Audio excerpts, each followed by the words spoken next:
10 personas murieron y 69 resultaron heridas en un choque múltiple entre varios buses implicados. El incidente ocurrió en una autopista alemana.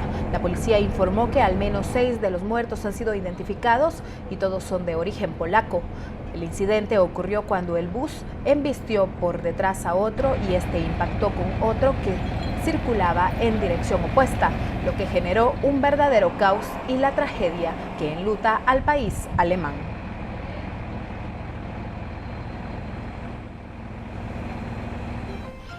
El número de desplazados internos palestinos en Gaza superó hoy los 50.000, cifra establecida por la Agencia de Naciones Unidas para los Refugiados Palestinos en su plan de contingencia. El portavoz del citado organismo en la zona advirtió que el número se ha duplicado en los 2 primeros días de operación terrestre israelí, que sigue creciendo. El ataque de Israel por tierra que comenzó en la noche del jueves se incrementó a 339 los muertos palestinos y además hay más de 2.500 heridos.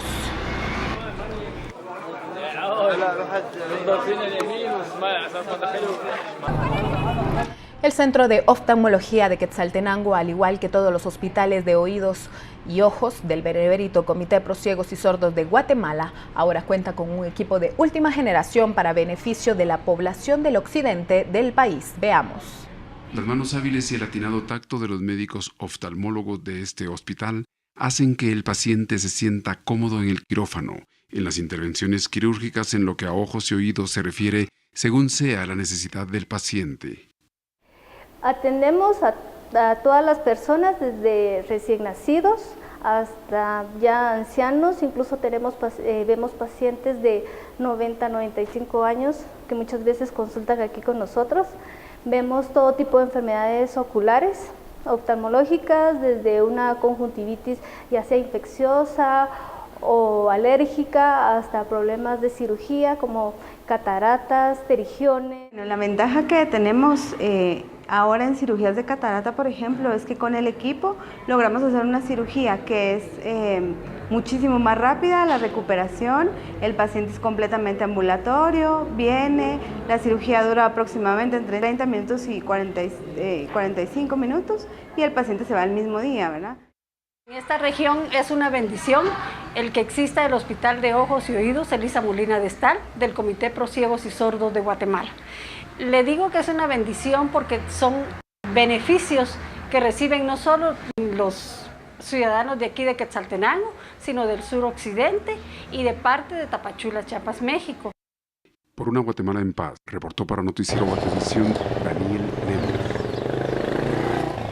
En la entrevista sabatina, nuestro compañero Ben Keichin conversa con el jefe del bloque de diputados del Partido Libertad Democrática Renovada, Roberto Villate, quien nos comparte cuál será la estrategia de trabajo luego de convertirse en la bancada mayoritaria, al sumar más diputados tránsfugas. Gracias, diputado Villate, por este espacio. Vamos con el primer tema. En esta semana la bancada líder se transformó en la primera fuerza política dentro del Congreso de la República. ¿Qué significa esto y en qué va a cambiar la dinámica del Parlamento? Nosotros creemos que la dinámica va a continuar tal como lo venimos haciendo desde el 2012, cuando aprobamos la ley de la vivienda, el Estatuto de Roma. Le dijimos que no a la reforma fiscal fatal que venía, no la apoyamos. Esa es la línea hasta la actual fecha, en la cual, donde podamos apoyar a la bancada oficial con temas que sean de beneficio social, lo haremos. Igualmente con el resto de bancadas.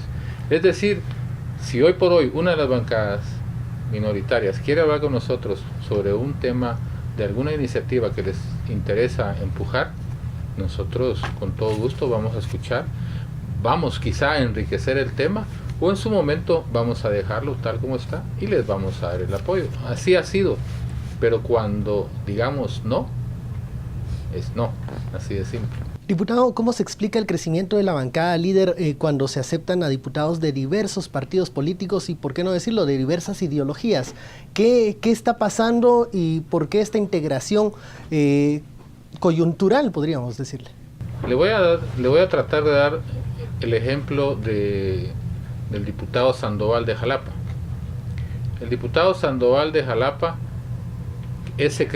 era secretario departamental del Partido Patriota, pero constantemente los reclamos de la población para con él, y por qué no se ha hecho tal cosa, por qué la bolsa, por qué fertilizante, por qué lo otro. Luego viene el diputado Sandoval y toma una decisión con base a los líderes sindicales, a los líderes de partido que ha tenido, tiene un acercamiento, exponen sus ideas y con base a eso toma una decisión y dice, hasta aquí hemos llegado, mejor nos vamos con el partido líder.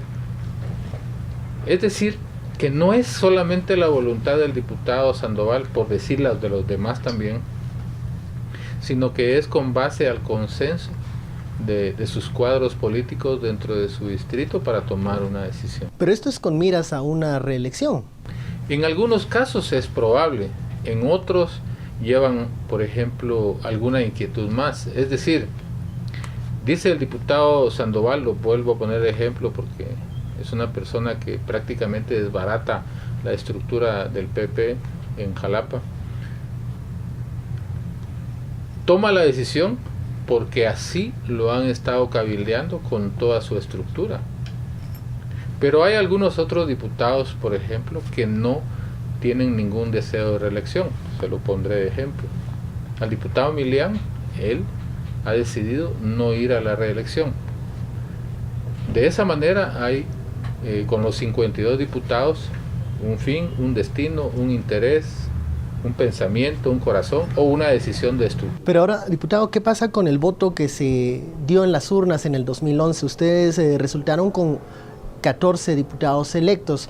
¿Y qué pasó con el voto ciudadano que pues se encomendó a los diputados que pertenecían en su momento a un partido político diferente y que hoy ya están con la corbata roja? Por eso se lo vuelvo a explicar y se lo puse. ¿No es una burla a ese voto del 2011? No, porque el diputado Arturo Sandoval de Jalapa, por ejemplo, para ponerlo de ejemplo, porque es el último que se acaba de venir, lo consulta con cada uno de sus cuadros municipales, con sus organizaciones, comités ejecutivos municipales, comité ejecutivo departamental, que representan al sector de Jalapa, y la palabra a decidir y a tomar es, nos vamos con líder. Es decir, que si esa estructura que está en todo el departamento, en algún momento incide para que el diputado tome la decisión, básicamente se está escuchando lo que el pueblo pide. ¿Y qué pasa con la gente que trabajó? Pero diputado, ¿y qué pasa con la gente que trabajó con ustedes en Jalapa desde hace 4 años? ¿Pasan a un segundo plano? No, en Jalapa bueno, en los otros distritos, digamos. En Jalapa, por ejemplo, no teníamos candidatos, no tuvimos diputado, ahí no había diputado, por eso es que él entra. En Jutiapa, por ejemplo, Jaime Martínez y su hijo entran a Jutiapa, ahí no tenemos diputado. Quiere decir esto, que de alguna manera Jutiapa hoy, por ejemplo, está contenta, está feliz porque saben que el diputado va para un partido que su enfoque ha sido meramente social. ¿Y a ustedes qué les garantiza que estos diputados no van a hacer lo mismo dentro de unos años y abandonen líder? Bueno, eso es como que, por ejemplo, Ben Kenchin ya no siguiera trabajando en Guatevisión y se fuera a otra entidad. Especulando nada más. Sí, no podemos definirlo. Bueno. Vamos a una pausa y seguimos conversando con cómo va el partido líder ahí en el Congreso y de esa llamada alianza rojinaranja que algunos analistas han mencionado con el partido oficial.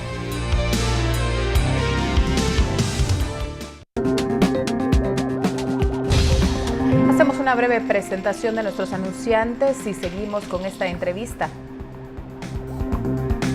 Y más adelante viajamos a San Pedro Las Huertas y en la antigua Guatemala para conocer cómo se celebra el Corpus Christi.